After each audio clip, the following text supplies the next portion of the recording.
I'm getting out of my depressive funk. I'm taking myself, oh, look at this cute art. I'm taking myself on a solo date in the beautiful city of Nam.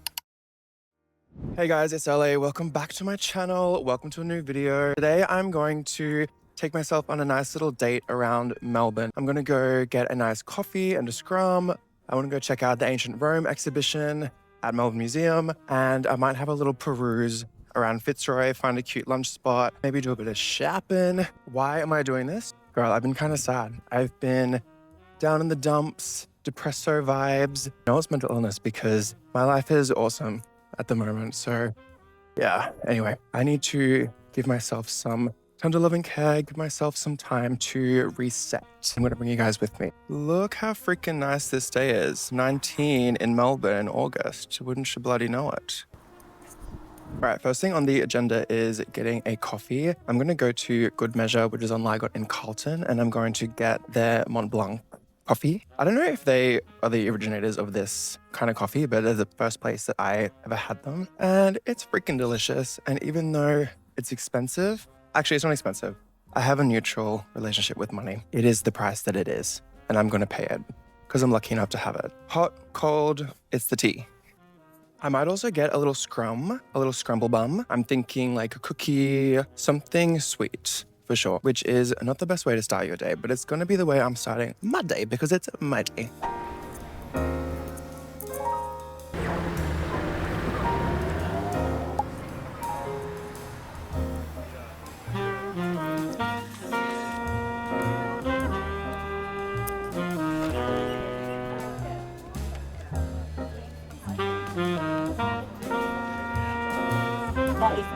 Okay, I'm kind of ashamed doing this in public, but what the fuck ever. This is the Mont Blanc. This is a large one. I think this was $12. It's like, I think it's like a cold brew with the cold foam on top, and then it has citrusy stuff on top by the looks. And then I got the New York cheesecake. Shout out New York. It's loud as fuck, so I don't know if you can hear me, but I'm gonna try the cheesecake first.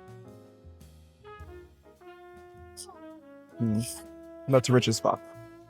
It's good. And it tastes fresh. Mont Blanc.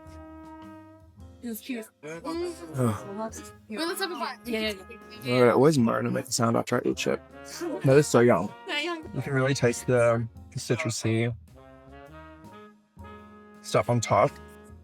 Yeah, that shit's good. I think it's worth the money, y'all. I'm just going to do a little journal entry, and while LA in the studio or the editing room or whatever tells you about some of the artists he's been looking at recently. So I will let y'all talk about that.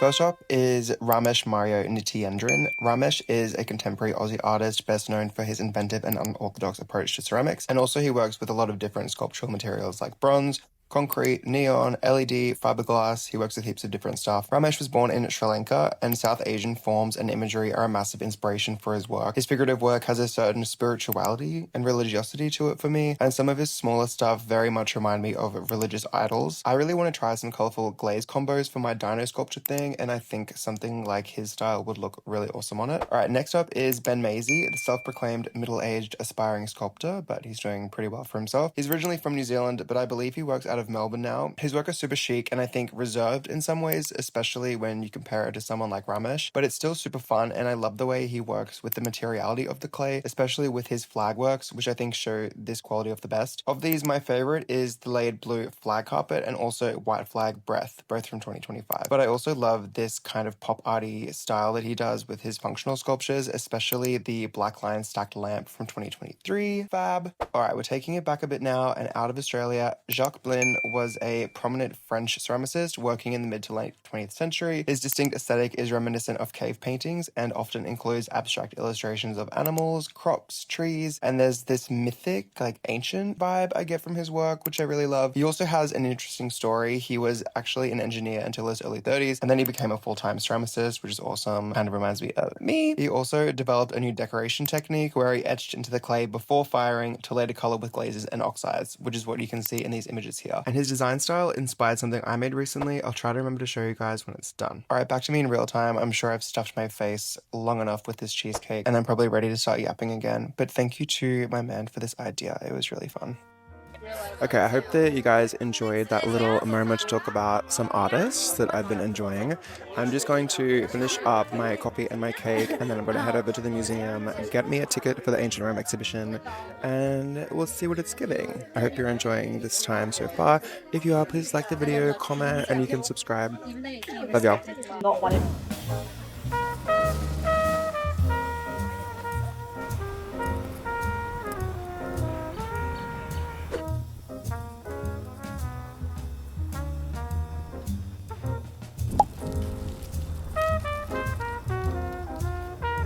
If you guys didn't know, I was actually an ancient history major in my bachelor's degree. I really thought I was going to be an archaeologist or a historian, but it was giving like Indiana Jones meets Lara Croft. Like that's what I really thought I was going to be doing. It's actually not at all like that, which I'm sure you can imagine. Maybe you're not stupid like me. Anyway, about to go in. It looks really cool already. Ooh, the woman said that it was really beautiful. So let's see if she was lying to my face.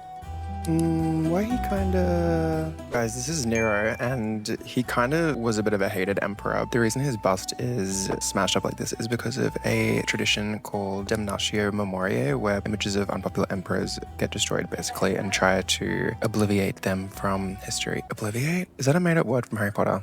Anyway, but this guy actually introduced the horse and chariot races into the games at the Colosseum, which was pretty interesting. And also he was in the Olympic Games in 67 BCE. So it's crazy to think that almost 2,000 years later, we're still having the Olympic Games. Like, I don't know, it just wigs me out. This is from the mid-1st century. So this is like almost 2,000 years old. Crazy.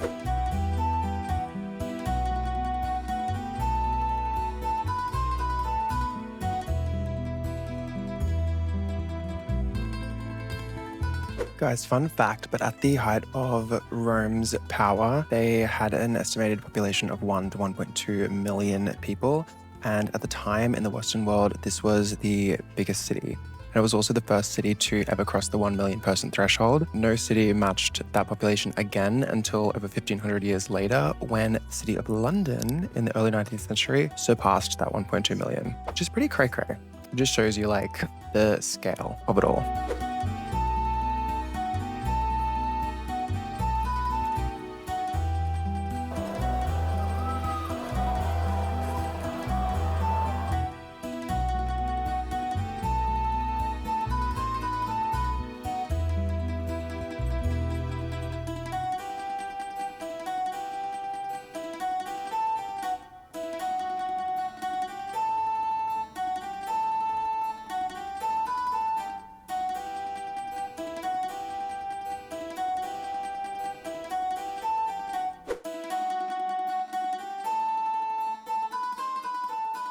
Okay, that was pretty sickening. It's honestly so amazing to see ancient objects. Like, shit in there that was made and used by people over 2,000 years ago. Like, I don't know why I'm such a nerd about it, but it just blows my freaking mind. Like, I remember when I went to the ancient Egyptian exhibition with my mum, we were literally like walking through crying.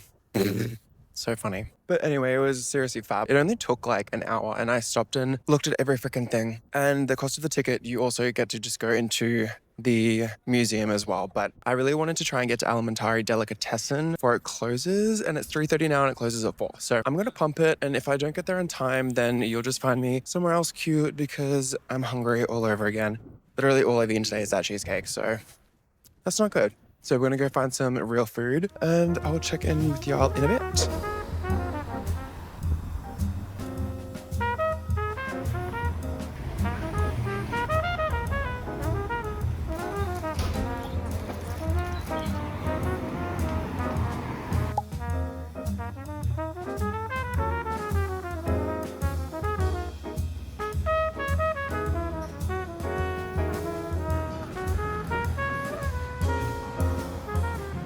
Okay, I literally got to Alimentari in the freaking nick of time. Like, they were fully closing and probably rolled their eyes when they saw me coming in. But they didn't have kind of anything that I wanted. They just had a tuna sandwich. And I was really feeling like a big fat meatball sandwich. You know what I mean? But I decided to get the kale Caesar Caroline Reveal with the wind. You guys are also literally propped up in a tree, and I'm using my front camera because that's the best we can do right now. So hopefully it looks good. Hopefully you can sound me. Hopefully you can hear me. Yeah, I got the kale Caesar salad, which I had a little nibble. It's actually really good. It was $18.50 for the small. But anyway, I'm having a really good day so far. It's been really nice to just have a reset moment, look after myself, and just kind of give myself a bit of the princess treatment, because if I can be vulnerable with y'all, it's been a rough, like, week, 2 weeks. I don't know. I've just been having a little bit of a depressive episode, and I know it's my mental health issues because my life is fine. Like, it's awesome, actually. I have a man that I love. I'm really happy that I'm back at uni pursuing art. My family is awesome. I have lots of fabulous friends. Money's fine. My job's chill. Like, my life is fine. I think with the busyness of my life, having a new job, getting back into the gym, going back to art school, I just think I've become complacent with my self-care and especially my mental health care. I am looking after my body right now, but I have definitely lost some of those habits that I think help me stay good. And I know because of the crash outs, the depressive episodes, like those things you put in place help. I don't think they will ever completely eliminate them, but they certainly help keep them at bay, and they make the depressive episodes shorter. They make the crash outs less intense, or maybe you can just avoid it altogether. So I really need to get my ish together a little bit and be a lot more proactive, which is good. Like, nothing detrimental happened to my life during this depressive episode, but like, hello, the inner saboteur is always trying to get ya. So yeah, I'm gonna make an actionable plan to get that in check. I'm going to start meditating again, try to do that daily. I'm gonna start journaling again for sure. And I'm just gonna pray on it. Yes, I pray. Sue me. Thank you, God. I hope you guys don't mind me being vulnerable here. And also, like, I know that everybody to some extent goes through this. So I just thought talking about it could be a good thing for me and potentially a good thing for you if you're feeling like this. Let this serve as a reminder to look after yourself, give yourself some love, and give yourself some attention because you deserve it.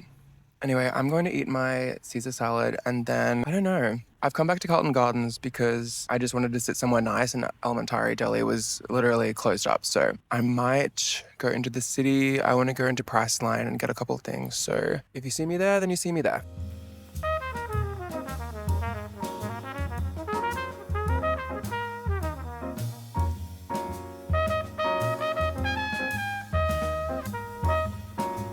Just quickly, I had to pop in to say that this salad was so fucking good. Like, that shit was bussin'.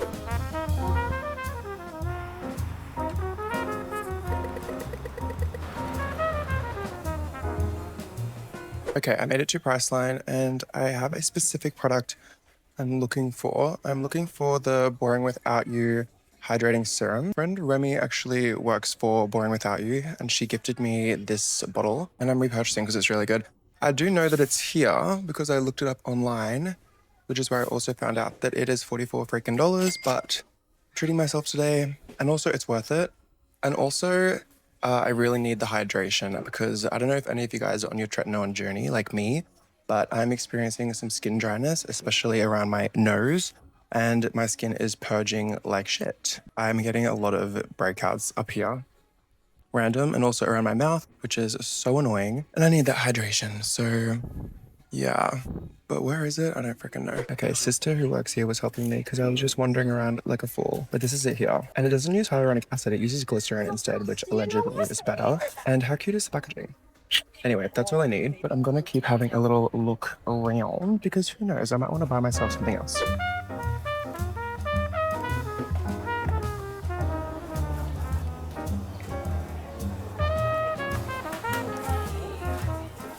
I'm done for the day, guys. I'm actually so freaking exhausted. And I didn't talk about this because it kind of wasn't relevant to my solo date, like the vibe of this video, but I actually had to get up early this morning and go to some studios in Docklands to do an audition for a game show called Tipping Point, which is like a trivia kind of game show. And it was kind of grueling. Nah, it wasn't grueling. It was fun, but it was just had to be high energy. I had to be an audience member for one of the live tapings, and then I had to do a quiz. Oh God, I'm walking too fast. Can't breathe. I always be doing this. Yeah, I had to do live taping, I had to do a quiz, and then I had an interview with the producers where I had to share a funny story or like quirky story about myself, which I don't know if I'm just the most boring person in the world, but I just couldn't think of anything. Like, I kind of made up a little fabrication, but that's okay. Who knows when they'll get back to me? They said it could be a few weeks. They said sometimes it could be 2 years, so that's kind of random. But anyway, that was fun and could be a good way to make money. The woman who won today actually won the jackpot. So she won 20 grand. She won a $2,000 set of luggage. She won like a Thermomix valued at $2,000. Like she cleaned up. But yeah, I'm just going to walk home. I'm going to eat my sausage croissant thing that I got from Breadtop. 1000 bread. Couldn't decide if I wanted a sweet scrum or a savory scrum. So I got the sausage croissant. And honestly, I normally wouldn't. It was so many freaking calories, but whatever. I deserve to eat some high-fat food. And also, I've been walking around all day, so who cares? I am getting better at filming in public. I realize no one gives a fuck. Also, everyone has their headphones on anyway, so no one is listening to what I'm saying. And they literally also don't care. But yeah, I'm just going to saunter on home. I'm going to try and edit this video and get it out for Thursday. Well, I will get it out for Thursday because that's the commitment I've made to myself. Oh, hang on, let me just go before I get hit by a car. Thank you guys for coming with me today. I hope you didn't mind me getting real a little bit about how I've been feeling and just some mental health stuff. And I hope that this can serve as a reminder to just look after yourself, because I really feel a lot better after today, and I'm looking forward to putting in that action plan to taking better care of myself mentally. So yeah, if you watch this far, please like the video, comment, best way to support me, and also subscribe. I can literally see my friend looking so sheepish walking across the road. There he is. Nick! He can't hear me. Anyway, love you guys.